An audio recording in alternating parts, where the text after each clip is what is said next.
Hello everyone, welcome back to our channel मिसम edu a premium coaching centre. तो आज हम यहाँ पे स्टूडेंट्स उनार्थक शब्द जानेंगे। तो उनार्थक शब्द होता क्या है, आज बहुत से स्टूडेंट को नहीं पता है कि उनार्थक शब्द क्या है।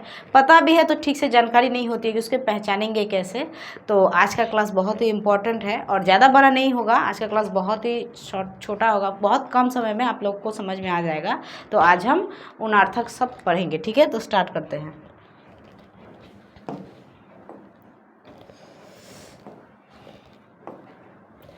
तो उनार्थक शब्द, ठीक है, यानी कि डिमिनेटिव्स। तो उनार्थक शब्द हम लोग कैसे पहचानेंगे और उनार्थक शब्द होता क्या है, तो आइए जानते हैं। तो सबसे पहले देखिए उनार्थक शब्द होता क्या है। तो देखिए ऐसे ऐसे शब्द जिनसे किसी वस्तु की लघुता, हीनता और तुच्छता, न्यूनता आदि का बोध हो, ठीक है। तुच्छता और न्यूनता आदि का बोध हो, उन्हें उनार्थक शब्द कहते हैं। समझ में आया। तो ऐसे शब्द जिनसे किसी वस्तु की लघुता, लघुता का अर्थ होता है मतलब बहुत कम, ठीक है, बहुत कम। और हीनता का अर्थ है कि किसी भी चीज़ से अपने आप को कम आंकना, ठीक है, हीनता। तो और तुच्छता मतलब तुच्छता, मतलब किसी से बहुत अलग ही, मतलब उससे बराबरी हो ही नहीं सकती, उससे बहुत दूर दूर। तो और न्यूनता यानी कि कोई नया आदि का बोध हो, उन्हें हम उनार्थक शब्द कहते हैं, ठीक है। तो देखिए ये उनार्थक शब्द कहते हैं। अब इसको हम पहचानेंगे कैसे और ये शब्द कैसे होते हैं। तो देखिए, तो सबसे पहले ये मूल शब्द, देखिए ये मूल शब्द उनतावादी प्रयत्यों के लगाने से बनता है। प्रयत्व, ये जो प्रयत्व है ये मैंने अपने पिछले वीडियो में बताया है। जिसको जिसको प्रयत्व पता नहीं है कि प्रयत्व होता क्या है, वो मेरा वीडियो चैनल में जाकर मेरा वीडियो देखिए। उसमें प्रयत्व मैंने समझाया है कि उसमें हम प्रयत्व क्या होता है और प्रयत्व हम कैसे देख सकते हैं, सर्वनाम में, संज्ञा में, विशेषण में, क्रिया में। तो वो आप लोग जाकर देख लीजिएगा, ठीक है। ये मूल शब्द उनतावादी प्रयत्नों के लगाने से बनते हैं, मतलब ये शब्द लगाने से ही ये सारे शब्द उनार्थक शब्द निकल के आते हैं। तो देखिए ये तो कैसे होते हैं। तो देखिए सबसे पहले इस तरीके से आते हैं। तो प्रयत्व में अगर ई आता है, ये जो ई है, ठीक है, तो ये ई जितने में भी आएंगे, ये ई से बहुत सारे शब्द आते हैं। तो देखिए ये ऐसा नहीं है कि ये ई के चलते ये वर्ड आया है, ये शब्द आया है या ये शब्द आया है। प्रयत्व का ई ही बहुत ज़्यादा है। तो देखिए, तो संज्ञा और उनार्थक शब्द, तो ये कैसे होते हैं, क्योंकि संज्ञा नाम से बनता है। किसी भी शब्द का जो नाम है, व्यक्ति, वस्तु, स्थान का बोध हो, मतलब नाम का बोध हो, उसे संज्ञा कहते हैं। तो देखिए जैसे कि आसान, ठीक है, मतलब सहज, आसान। तो उनार्थक शब्द जब इसमें आते हैं ना, तो ये आसानी बन जाती है। अब समझ में आया ये प्रयत्व का ई कैसे हुआ। मतलब कि ये जितने भी संज्ञा वाले शब्द हैं, ये शब्द में ये ई लगाने के बाद ये सारे उनार्थक शब्द बन जाते हैं, ठीक है। ये जितने भी शब्द है, ये सारे शब्दों में ये ई लगाने के बाद ये जितने भी है उनार्थक शब्द बन जाते हैं, ठीक है। तो जैसे ई है, प्रयत्व का ई है, तो ई इन ई संज्ञा के जितने भी शब्द है, ये सारे शब्दों में लगाने से उनार्थक शब्द बन जाएंगे।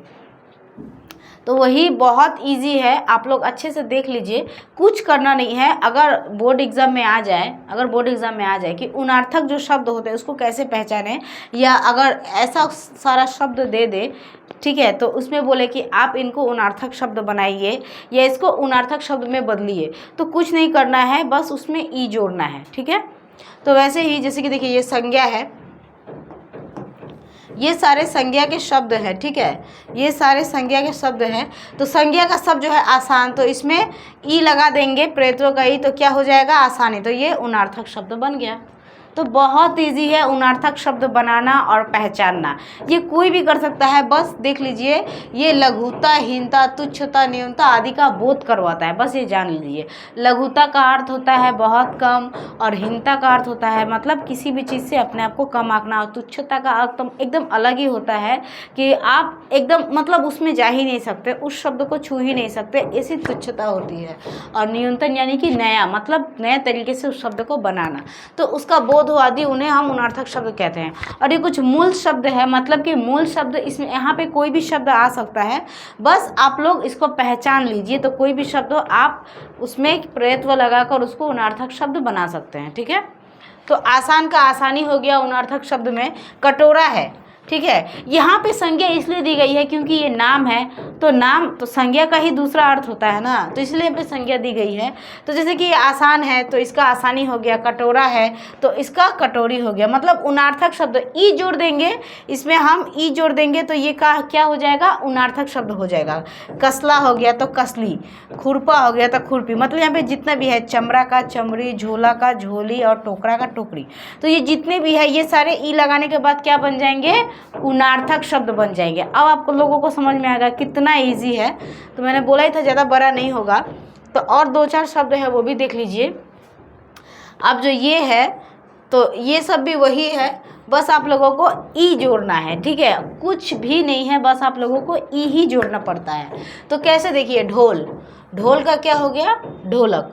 तो ये ढोल का ढोलक इसलिए हो गया क्योंकि ढोली शब्द नहीं बन सकता। इसमें और भी लेकिन है कि मैंने बोला कि ई जोड़ दे, हाँ ई जोड़ने से बनता है, लेकिन ढोल का ढोली, तो ढोली तो कोई शब्द नहीं है ना, तो इसको जो है ही नहीं वो आएगा भी नहीं, ठीक है। तो इसीलिए ढोल का ढोलक होगा, ठीक है, क्योंकि जो ढोल है उसको हम लोग ढोलक भी बोलते हैं। तो यहाँ पे पर्यायवाची शब्द भी आ जाता है। तो जिस शब्द का कोई शब्द हो ही नहीं सकता तो वहाँ पे पर्यायवाची शब्द जुड़ जाएगा। समझ में आ गया। तो जैसे कि इसका ढोली नहीं बन सकता क्योंकि ढोली कोई शब्द ही नहीं है, तो इसका ही पर्यायवाची शब्द आएगा क्या, ढोलक, ठीक है। अगर संज्ञा में ढोलक आ जाए तो ढोलक का ढोलकी, क्योंकि ढोलकी मतलब ढोलक जो है वो ढोलकी बजाता है, तो वहाँ पे हम लोग ढोलकी लिख सकते हैं। अब समझ में आया, ठीक है। तो यहाँ पे हम लोग ढोलकी लिख सकते हैं, तो ये उनार्थक शब्द बन गया।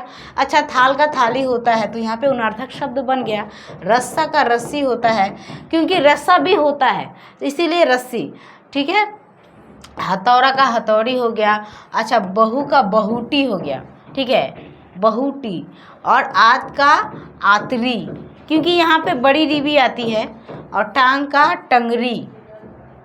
तो यहाँ पे जो मैंने 3 दिया है ना, तो ये जब आप लोग जब शब्द बदल रहे हैं तो हर जगह तो ई नहीं आ सकता, ये सारे प्रयत्व के ही शब्द होते हैं, तो आप लोगों को थोड़ा पहचानना पड़ता है। तो इसलिए मैंने बोला आप मेरा प्रयत्व का ग्रामर भी देख लीजिएगा, ठीक है। बस थोड़ा सा चेंज करना पड़ता है क्योंकि ढोली हो नहीं सकता, ठीक है, आत का आती नहीं हो सकता, तो इसीलिए आत का अतरी। और टांग का टंगरी, क्योंकि टांग का टांगी थोड़े होगा, टांगी तो नहीं होगा। तो आप लोगों को पर्यायवाची शब्द सोचना है और उसका क्या कर देना है, टंगरी कर देना है, ठीक है। ये बहुवचन को भी दर्शाता है। और कोठा का हो गया कोठरी, ठीक है। और वैसे ही दिया का दियरी। दियरी हम लोग अपने बिहारी भोजपुरी शब्द में भी दियरी का इस्तेमाल करते हैं। तो वहाँ पे पर्यायवाची भी आ जाता है, बहुवचन भी आ जाता है, बहुवचन का शब्द भी जुड़ जाता है कभी कभी। और बाकी ये सब तो ई जुड़ता ही है क्योंकि ये सारे ई को ही दर्शाता है।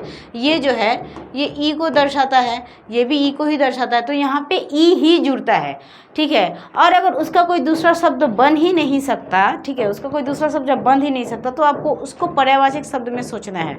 अगर पर्यायवाची शब्द में बनता है तो आपको उनार्थक शब्द बना देना है, नहीं तो उसको बहुवचन शब्द में सोचना है, आपको बहुवचन शब्द बना देना है। बस यही है और कुछ नहीं है। तो उम्मीद करती हूँ आप लोगों को समझ में आ गया होगा। आप लोग एक काम कीजिए, इसका स्क्रीनशॉट ले लीजिए, ठीक है। बस पहचानने के लिए उनार्थक शब्द, बस ई जोड़ देने से ही उनार्थक शब्द बन जाता है। और जिस शब्द का ई जुड़ ही नहीं सकता वहाँ पे आप लोगों को पर्यायवाची या बहुवचन देख लेना है। इतना ही है। तो कुछ प्रॉब्लम होने से आप लोग मुझे पूछ सकते हैं, कमेंट कर सकते हैं। और ये बहुत इम्पॉर्टेंट भी है और बहुत कम समय में, बहुत छोटा क्लास है और आप उम्मीद करती हूँ समझ में आ गया होगा। तो वीडियो को लाइक कीजिएगा, चैनल को सब्सक्राइब कीजिएगा और तब तक के लिए बाय।